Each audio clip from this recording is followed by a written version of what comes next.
Hi, this is Corey Johnston, and today's lesson is going to be a continuation of a previous lesson from the 19th chapter in the book of Proverbs. We made it all the way up till verse 15. We'll take it to 16 to 29 today, but what we want to briefly recap of what we already read is just 6 verses pertaining to either one of two things, wisdom or folly. These are opposites, and opposites are essential for the reading of the book of Proverbs. One of the things I try to teach people to expect is antithetical juxtapositions. Usually, the dead giveaway is the word but. So what it does is it compares and contrasts one thing to another, and from opposite outlooks spring opposite outcomes. And the way of wisdom is self-evidently superior to the way of the fool. So the opening verse reads, "Better is the poor walking in his integrity than one of perverse lips who is a fool."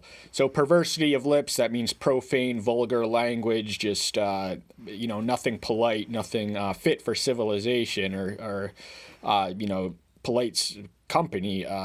This is a mark of foolishness. The fool does not know how to otherwise express themselves without resorting to profanity, perhaps for shock effect.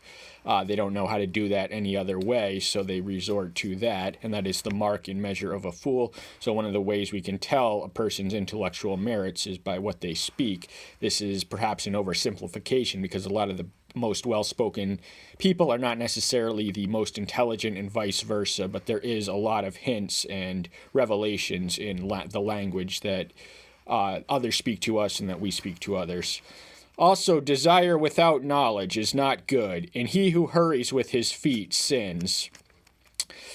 So knowledge is foundation to any desire. We follow our hearts, we follow our passions, we follow our lust and peccadillos, but if that desire is not founded in knowledge, it's going to lead us somewhere to hurt, devastation, destruction, and ruin. So knowledge is clearly foundation. We are to pray for his will and not dictate our own selfish desires to him in prayer. That's the opposite of the intended protocol for prayer. We are to pray for the knowledge of his will for us and the courage to enact it at all hazard and health.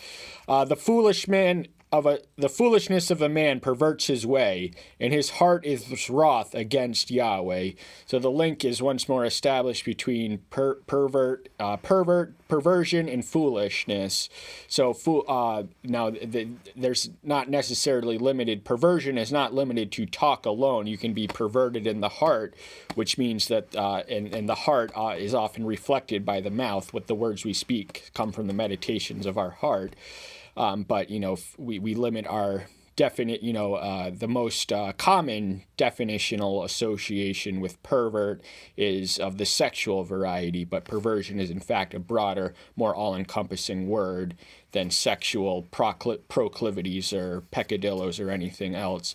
There is perverted talk and perverted hearts, and we want to stay away from all three and any other form, manifestation, or variety of perversion.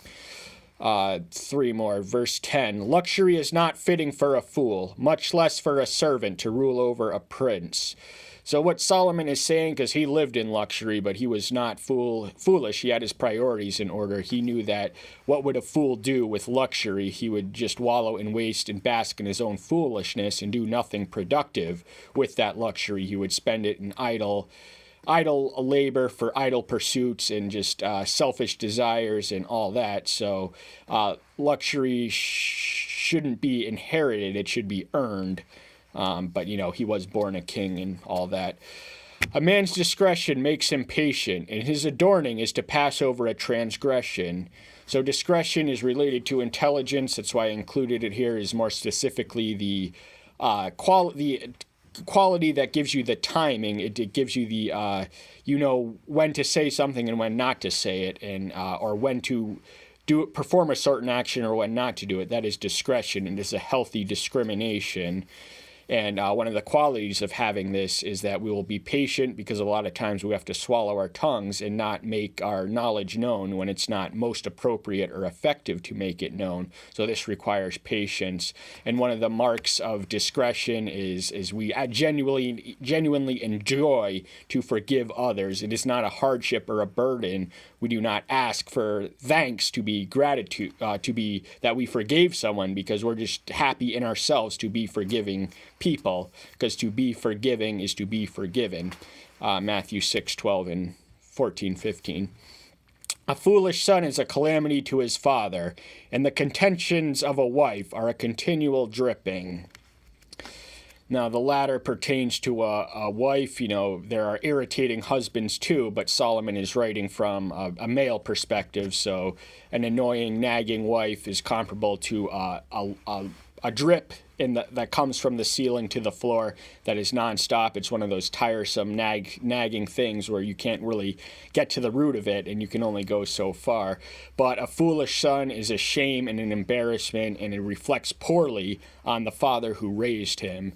And, it's one of the reasons we want to raise our kids right, but a righteous father does not always necessarily guarantee a righteous son. Solomon was of a different moral quality and character than his son Rehoboam, who squandered the United Kingdom through his own catastrophic lack of discretion and discriminating advice. That's another story. We can read of that in 1 Kings 12 and somewhere in 2 Chronicles. But the interpretive guideline we want to establish before we cover the lesson itself, the verse of range we made known was our intention, is that Proverbs are best interpreted as principles, not promises. So you're going to know why when I read the first one. That being said, we're going to hop right to it. He who keeps the commandments guards his life. He who despises his ways die. So his ways is not your own ways. It's a capital letter that's indicative of divinity. So the commandment and the ways, they are two virtually synonymous, if not interchangeable, terms. The commandment was his way of living that he had dictated and decreed for his covenant people, and the way is closely, in the Old Testament, the way translates as the way itself translates as the covenantal path. But if you want to protect your life, this does not mean that we will. What the life that he's talking about, I feel, is more qualitative than quantitative, because there's no guarantee. It is an oversimplistic, archaic theology to suggest that the righteous will automatically live longer lives. They will live better lives, we can say that, than to the wayward, reprobate, and disobedience. Because you despise his ways, when you despise his ways, you're walking in sin and living in sin eventually, and the wages and consequences of that is death, as decreed in Eden and elaborated by Paul in Romans 6:23 and James 1:15. He who shows favor to the poor lends to Yahweh, and he repays his deed. So intimately does Yahweh identify with his poor and miserable and meekly creatures that he considers an investment, giving to them an investment to him. And one of the reasons people are reluctant to give to the poor is because they're not going to get any investment back. They're just going to, the poor is going to use that money for what they need that hour. But when we are lending to the poor, this can be the bum on the street or anyone, if you're in the position and have enough resources to lift a failing person out of need. That's a strong, solid investment for eternity, because that does not mean that God is in your debt. It only means that he will repay the investment that you gave to those whom he intimately identifies with. So we don't want to get the mistaken notion that if we give alms that, to the poor who we know can't pay back, that Yahweh is automatically, we are entitled to collect a debt from him. That's just an impure thought. We want to eliminate that from our minds, and we probably shouldn't have said it out loud or even elaborated on it. Moving on. Discipline your son because there is hope, but do not apply your soul to his destruction. So discipline, you are not to discipline your son to death. Do not beat him to death or abuse him merely for the sake of abusing, but discipline and correct him physically if necessary. There is, the child abuse laws in this country are just absurd. No long-term harm or damage can come from spanking or striking a child when he gets out of line, to quote the 19th century French philosopher Rousseau. With adults use words, with children use force. So children are going to learn a lesson a lot more thoroughly and a lot more efficiently through the application of physical force to deter them, to instill in their brain, don't do that, than you can ever hope to teach them by saying don't do that. They're going to, just keep coming back and return to it. But a physical punishment is, now while there is hope, so there is hope for his life, the children have theoretically unlimited potential, and we have to harness that potential by disciplining them when we see them acting in a manner or establishing patterns or traits or behaviors that are destructive. So while there is hope, while there is life, there is hope. Children have the rest of their lives in front of them, and so from that length of life comes unlimited hope, and they have theoretically unlimited potential. So, don't beat them just to beat them, but beat them to better them. One of great wrath bears punishment, but if you rescue, you only have to do it again. So this is the causational effect and consequences of being on the of a wrathful person. They inflict punishment and they reap what they sow eventually. That agricultural analogy, which is in the Hindu equivalent, is karma. That may be the most familiar concept in Western modern American thought. It is the moral law of cause and effect, whereas Judeo-Christianity teaches that one reaps what they sow. In other words, how they treat others is how they can expect to be treated. So a wrathful person will invite the wrath that they inflict on others, and they will finally reap what they have sown. As they inflicted, they will be afflicted. And listen to counsel and accept discipline, so that you are wise in the latter end.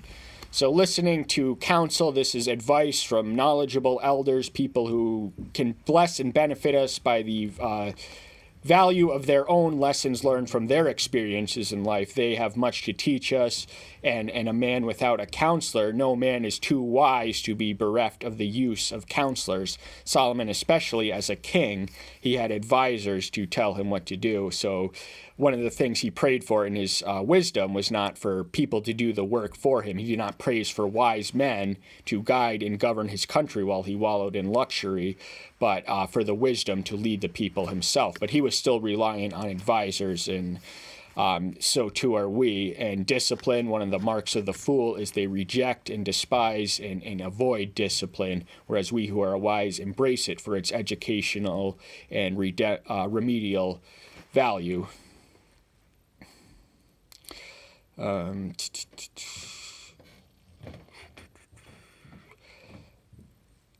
it all leads up to wisdom, so it is a mark of wisdom, and it will make us wiser for having accepted and embraced discipline and having listened to counsel or advice. Many are the plans in a man's heart, but it is the counsel of Yahweh that stands. So from our own heart spring our own self-centered, self-oriented, selfish desires, and there are as many diversities within a single person as there is diversities of attitudinal dispositions from person to person.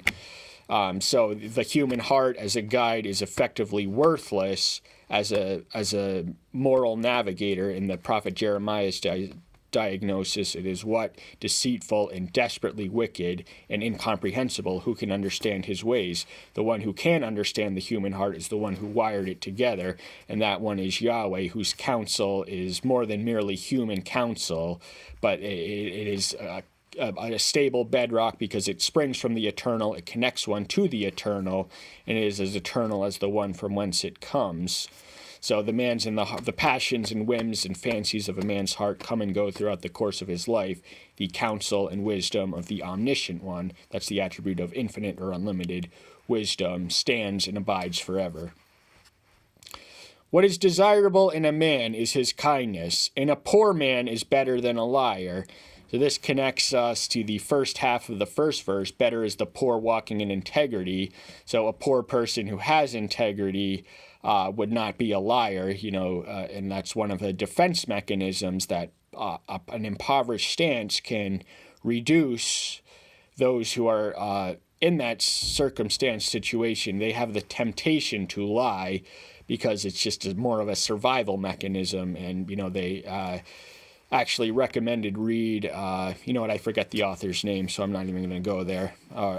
I know the book's title, but I don't want to do the author dirt by saying how the oppressed and afflicted resort to deception and dishonesty as a survival mechanism, and how that complicates the religion that they are instructed. But who can fight against kindness? Who can resist it? Only a hard-hearted and stubborn man. Some people just are repelled by kindness and they shy away. But if you're a kind person, you're going to gravitate and appreciate kindness and gravitate around your own. So mutual personalities do attract.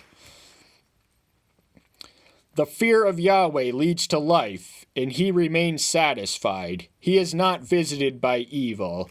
So the fear of Yahweh is foundational to wisdom. We read as early as 1:7 and 9:10 and other places. So from that foundation, it leads to more of the same. The building blocks of wisdom are the progressive tiers of wisdom, of information we've accumulated on top of information. So if knowledge is the ability to dissect the puzzle, wisdom is the ability to put the puzzle back together.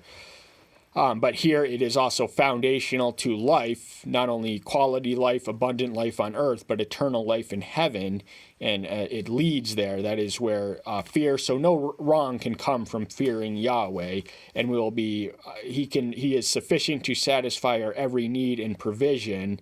Yahweh Yireh is the name of Yahweh's, which speaks to his unique role as the provider. He created everything, so everything, strictly speaking, belongs to him and comes from him, and everything we take on this earth is on loan to us.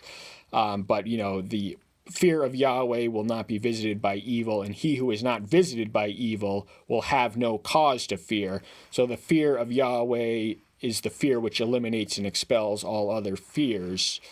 So that's that. A lazy one buries his hand in a dish and does not bring it back to his mouth. So this is an absurdly exaggerated, hyperbolic description of a man too lazy to, eat the food that he needs to survive from the dish. This is probably just for exaggerated effect. We personally feel there's no such creature on this earth. There's no one that lazy to not feed themselves. But he doesn't, he has nothing kind to say about lazy people, and they will not only fail to feed themselves, but they will fail to provide for themselves. Beat a scoffer, and the simple is made wise, and reprove one who has understanding, and he discerns knowledge. So scoffers are one of the people who treat trivially what they ought to take seriously, and take seriously what they ought to treat trivially. The simple is the one who is not necessarily evil or misguided. He just lacks the knowledge. He believes every promise. He doesn't investigate anything for himself. He'll believe whatever you tell him. And we as Christians are called not to a blind faith, but a faith that is solidified through the furnace of affliction and the reading and the spiritual disciplines and the exercises and the practices. But a simple one is better off than a scoffer, because the scoffer has at least acquired enough significance to resort to the mechanisms of sarcasm, which requires some degree of intelligence. But the simple from that blank slate will go in the other direction. They will be made wiser from being beaten.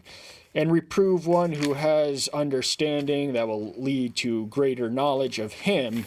The understanding one. So reprove just means, it's a lighter form of discipline than to beat with its distinctly physical connotations. This is just discipline in general.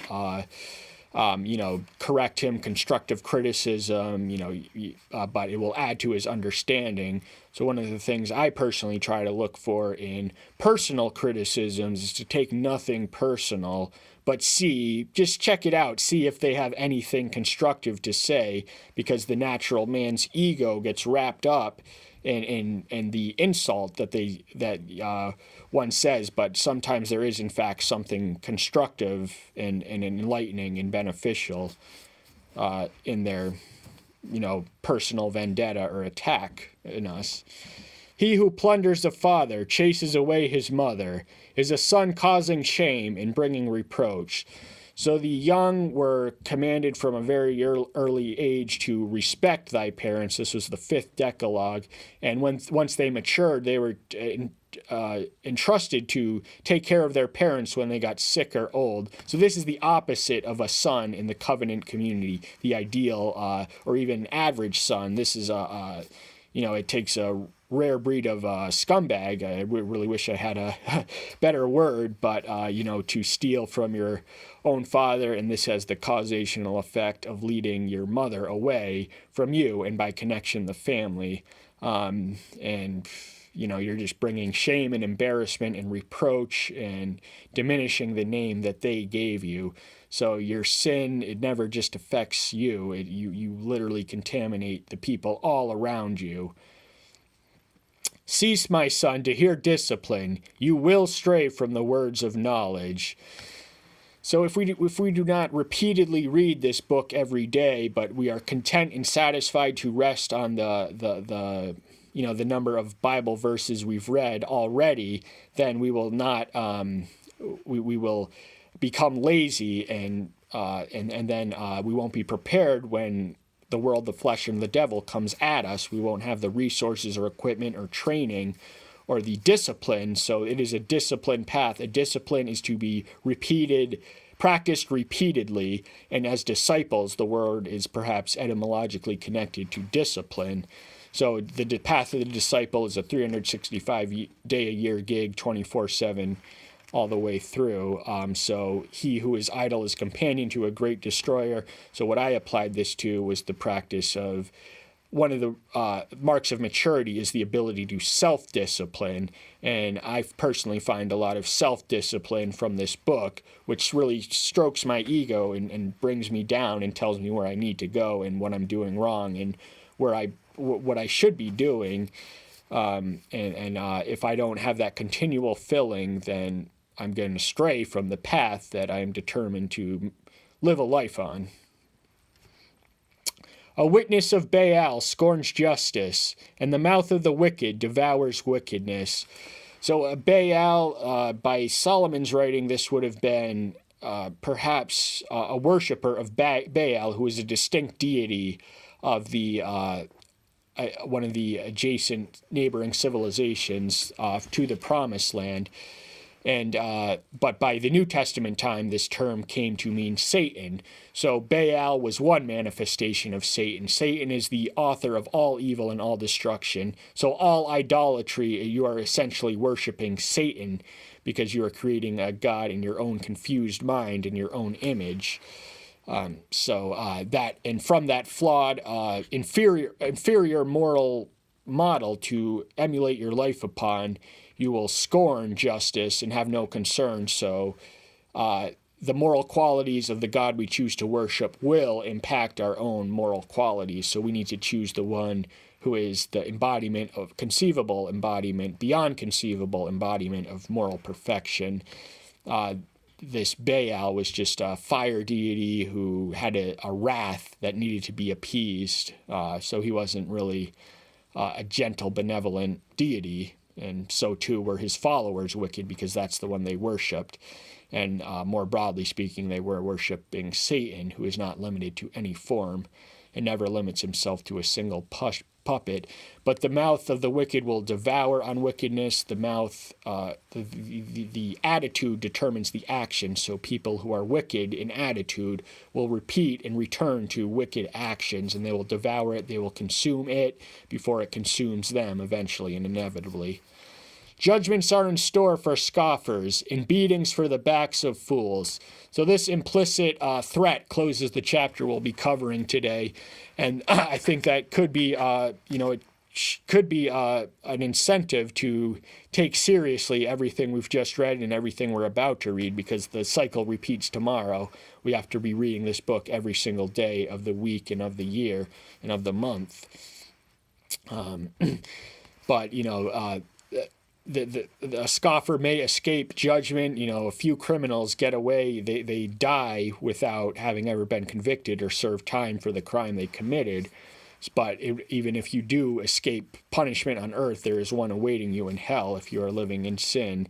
And beatings are necessary and appropriate for the back of fools, because the only way a fool can learn is through physical force, as we've already covered in more extensive detail. That's all the time we have for today. Thank you so much. I'm so glad to see you. Stay tuned until next time. I'll see you then. Bye-bye.